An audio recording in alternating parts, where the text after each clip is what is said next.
Welcome to Financially Savvy in 20 Minutes, a podcast hosted by me, Natalie Torres-Haddad, an international award-winning author, two-time TEDx speaker, and investor, along with Vera Egley, an investor, sales, and marketing pro, and multi-language podcaster.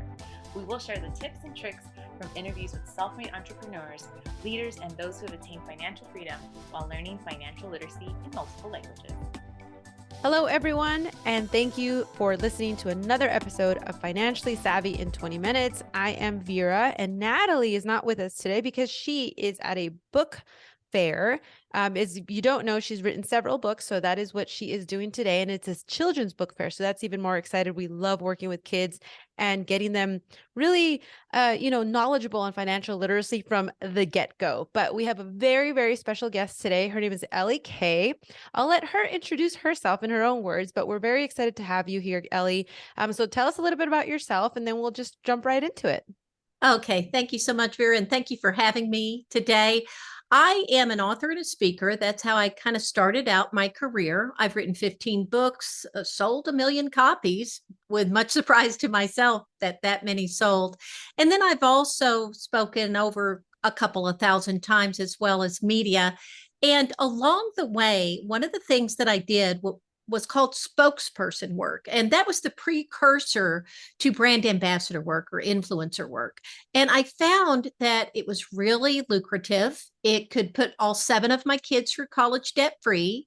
And it had a really good return. And that is kind of my happy spot right now. I'm an influencer agent for other clients, including your very own Natalie. She's one of my favorite clients, of course. Yay. And my influencers make up to 8 figures in the work that they have been doing. And it's just a really fun space for me to be in right now. Oh, that sounds fantastic, especially just really when you step into something that really gives you the freedom to not have to worry about putting kids through school and the freedom to also do what you love wherever, however, and with people that you enjoy working with. So all of that sounds amazing. And congratulations on your 1 million copies sold. I think that's fantastic. We're happy to hear that. And so tell us a little bit about what it means when an individual wants to get into that space, because I'm assuming that, do you also work with them in terms of like honing in their story, or have they already done a couple of things themselves already? They have the story, maybe you help them clarify or kind of find where their niche is. What I do is I take established brands. So I'm sure there are other guests that you have on that help people build their community, build their followers, and hone in on their brand, what it means, et cetera, things like that. That's not what I do. I take people once they already have around 80,000 followers. And then I take all of those inquiries that they've been having in their inbox and I monetize those. We turn those into contracts. And those contracts can be anything from the obvious, which is posted on social media that are sponsored posts, hashtag ad, complying with the FTC and those regulations that you have. That's one of the most common ways. But my influencers do a lot of things. They get paid to speak. They do what are called satellite media tours. And that's Natalie is fantastic at that. Very few people can actually do that. That's where you wake up. If you're on the West Coast, you wake up about 3 a.m. You get your first hit about 4 a.m. And then you work for the next 4 to 5 hours doing back to back to back media interviews on behalf of a brand. And that's a very specialized skill set. So my influencers do a full gamut of things. And one of the things I love about my work is that it's constantly changing. I was in the business before TikTok became TikTok. And back when it was the wild, wild west and corporations didn't know how to monetize it. So we've been that full gamut of emerging technology and platforms, and most of them can be monetized. That's amazing. And how do you keep up with that? Because I love that you said that you monetize it, and you also obviously you focus on the contractual aspect of it. I think a lot of times influencers will step into something where it was just, the proverbial handshake, and then they get left in the lurch. So what triggered that? Did you have a background in that? What made you realize like this is a huge need and I can help solve it? Vera, I love answering this question because, as I said earlier, I was a spokesperson and that was my bread and butter. And I realized I had an agent, by the way, and my agent took 25% of what I made. And I realized that I was catching more red lines in the contract than she was. So I had a Wow. natural aptitude. I do have a business background. I was an agent for a number of years in the financial space, not in the same space that I'm in right now. And I worked contracts and things like that on a regular basis. So I kept finding red lines, for example, where it says in the document that you can't work with any other financial institutions. And influencers would let that slide. They wouldn't even know the difference. And they didn't even know that when they sign that for maybe $2,000, they can't work with anybody else for a year in that financial space. That's if they're a financial influencer, by the way. And they only let it go for 2,000, which means they're turning down maybe 20 to 30K in work for the rest of that year. I saw this happening over and over with colleagues and especially millennials that were breaking into this space. And I decided that I had repped my own deals for 15 years. Why not rep other people's deals? And that was about 8 years ago. And now I'm very grateful for the way that my boutique agency has grown.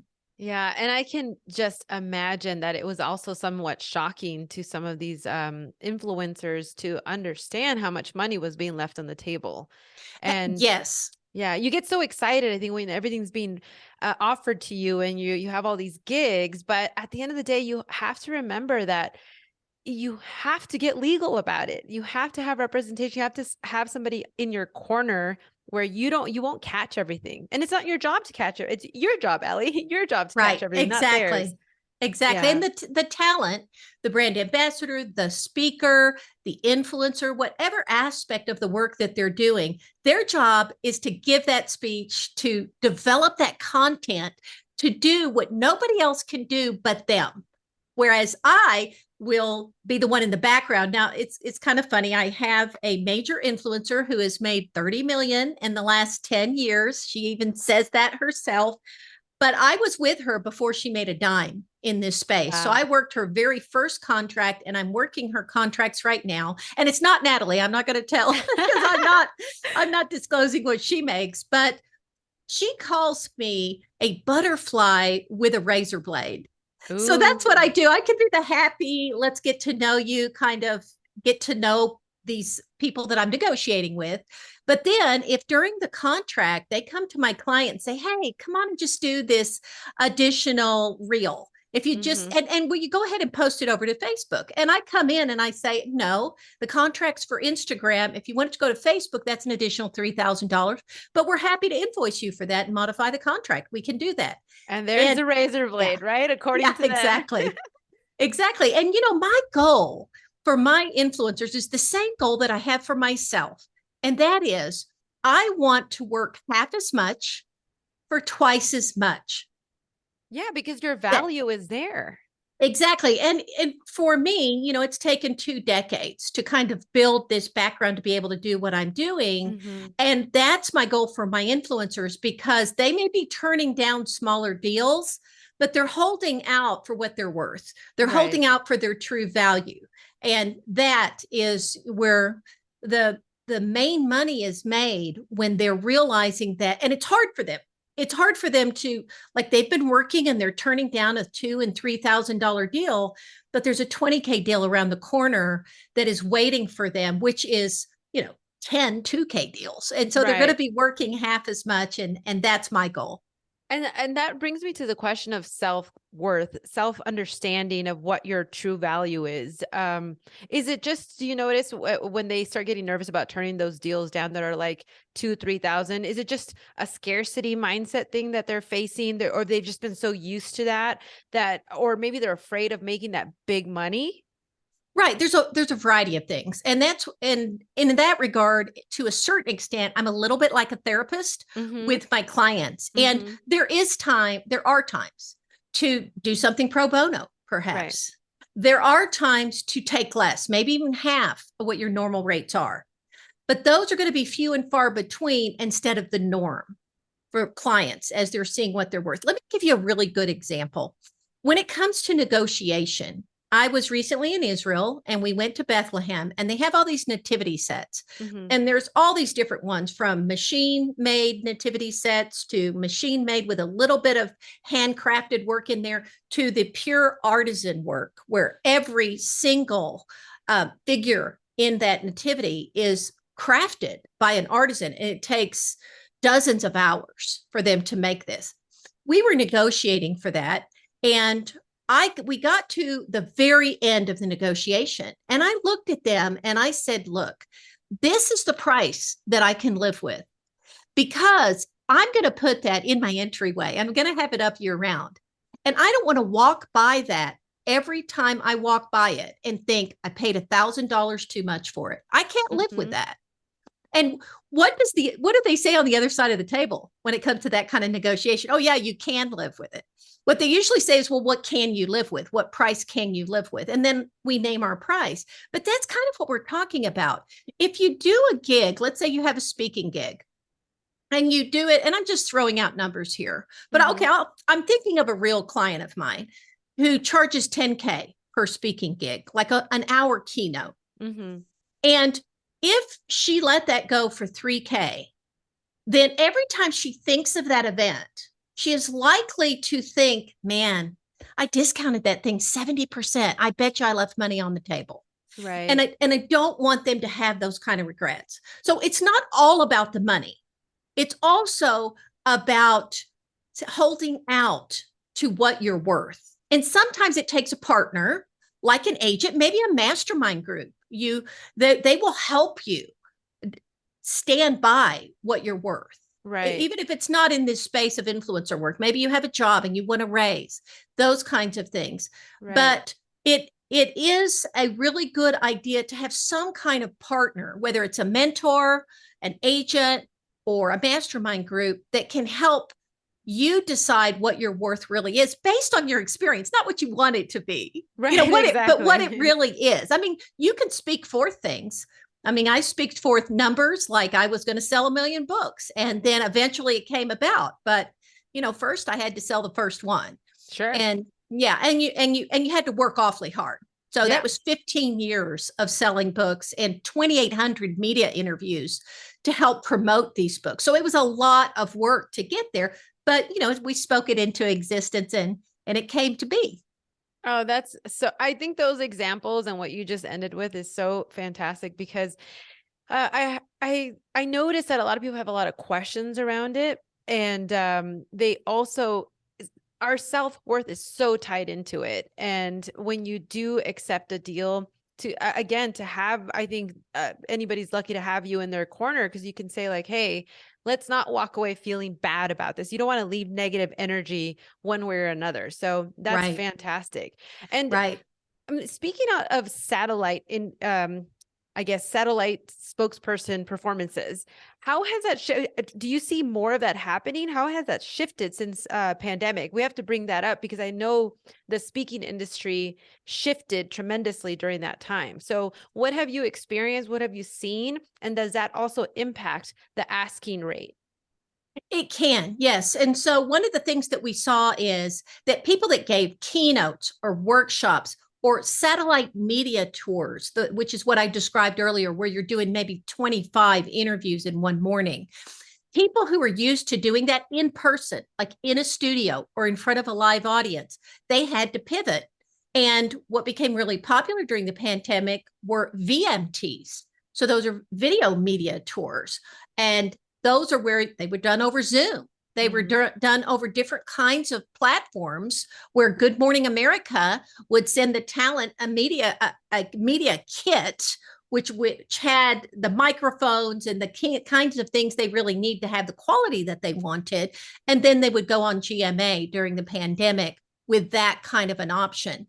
The other thing that happened was that event planners, PR firms, the people that hire the people that I work with, wanted to say, hey, they're not in person. They don't have to travel. They should do it for less. So a $10,000 keynote should be done for maybe $7,000.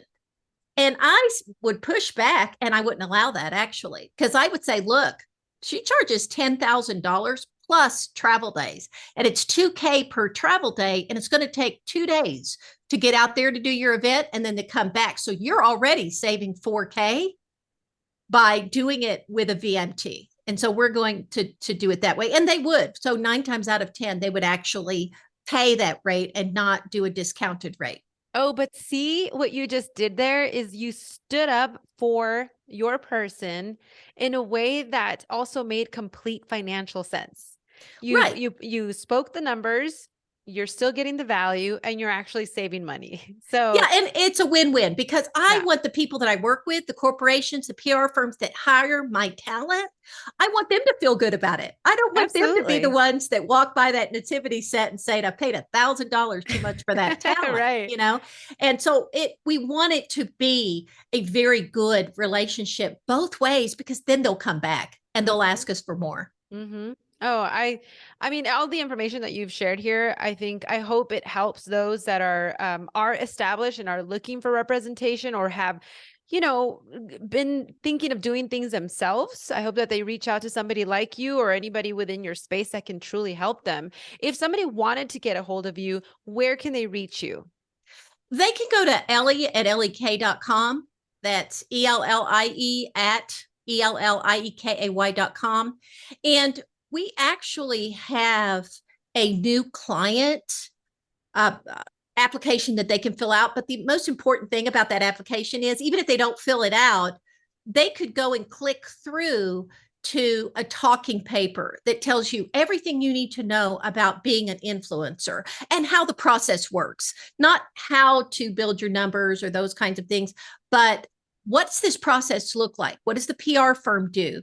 At what point do you start talking numbers? How long are terms on contracts? What money should you get for certain things? So there is a paper on that they can find at elliekay.com/new client.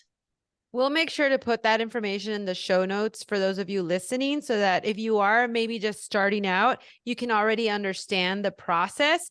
And, once you get up there, please reach out to Ellie. And I think, Ellie, thank you again for being here. We obviously, every time I see Natalie on a show, and whether it's in person or satellite, I'm like, yep, Ellie's in her corner. So I know she's in good hands. So really appreciate your time, Ellie. I hope to have you on the show again, and we'll catch you soon. Great. Thank you so much. Thanks, Vera. And a big shout out to Natalie again, my favorite client. Thank you. And please make sure to subscribe and leave your comments and reviews. To learn more about the podcast, check out the website and Instagram, Financially Savvy in 20 Minutes, and watch interviews on YouTube and IGTV. To become a sponsor or hire us for your next workshop or speaking engagement, please visit financiallysavvyin20minutes.com. All it takes is 20 minutes daily to become financially savvy. Music by Nikki and produced by Robert DeLude.